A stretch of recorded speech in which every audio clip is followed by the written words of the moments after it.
Id-deputat Ivan Castillo konferma ma dan l-istazzjon li miżura li propona l-Partit Nazzjonalista ġimagħtejn ilu brabta mal-first time buyers miġdida xejn, għax ġiet implementata b'mod sieħ mill-Gvern u minna diġà qed igawdu eluf ta' familji.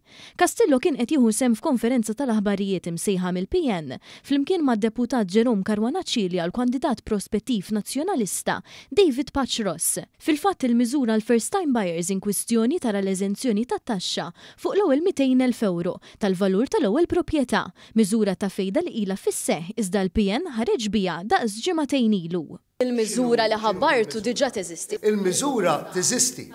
Il-first time buyers f'pajjiżna diġà jgawdu ma' 30,000 euro fotijiet inkluża dik tal-eżenzjoni mit-taxxa tal-boll, lotja tal-10,000 euro fuq medda ta' 10 snin u issanka lotja sa' 9,000 euro fuq 3 snin jekk jinvestu fi proprjetà sostenibbli.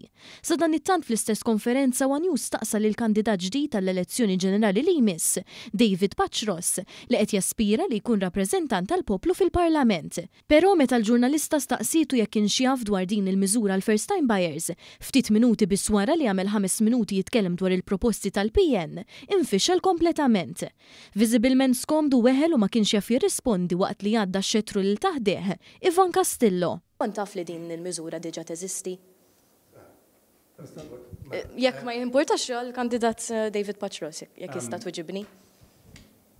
Nipproferi nħalli f'dejn. Ħanispjegalek ftit fuq di. Mela,